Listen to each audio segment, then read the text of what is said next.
Let us talk about some conspiracy theories here.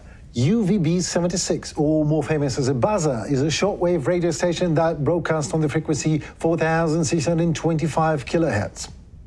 It broadcasts a short, monotonous buzz tone, repeating at a rate of approximately 25 tones per minute, 24 hours per day. Sometimes, the buzzer signal is interrupted and a voice transmission in Russian language takes place. There is no shortage of theories to explain what the buzzer might be for, ranging from keeping in touch with submarines to communicating with aliens. One such idea is that it's acting as a dead-hand signal. I mean, the event Russia is hit by a nuclear attack, the drone will stop the transmission and automatically trigger a retaliation. No questions asked, just a total nuclear obliteration on both sides, a very Russian way. The system was originally pioneered in the Soviet era, where it took the form of a computer system which scanned the airways for signs of life or nuclear fallout. Alarmingly, many experts believe it may still be in use.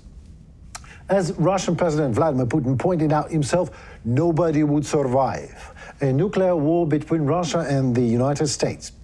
Could the buzzer be exactly that, a dead hand, or is it just another psyops? What do you think? What's going on with this buzzer case? Your personal opinion. I first time hear it, to be honest. Really? I heard about the story in the past, but that it's still a conspiracy. To be honest, I would say there are different approaches you can do with conspiracy overall. First of all, anything people say might be to the point true, because there is no smoke without a fire, right? Another approach you can do is say, okay, the conspiracy theory is just another way for the same these bad guys to make you think in a certain way, right? You can use conspiracy theory exactly for manipulation, exactly for making a mass to think in a certain way.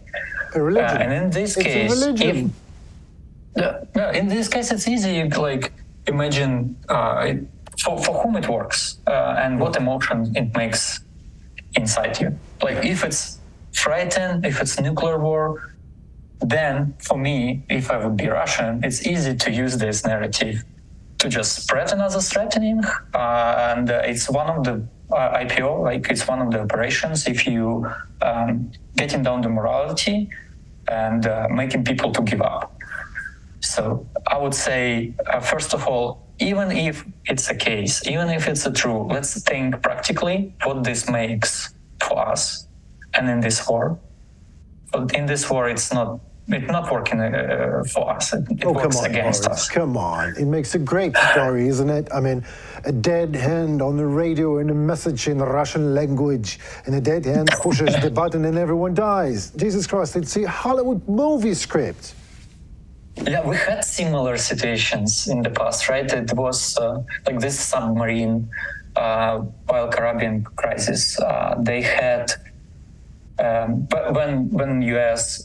discovered submarine near Cuba, and then these people in submarine didn't know if it's a war started and nuclear exchange happened, or there's just maybe someone is asking them to pop up.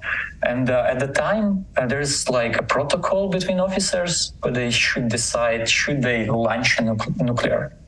And because they don't have access to Russian radio, they need to decide it between them. It was 3 officers, and only one of them say, no, let's not launch the nuclear.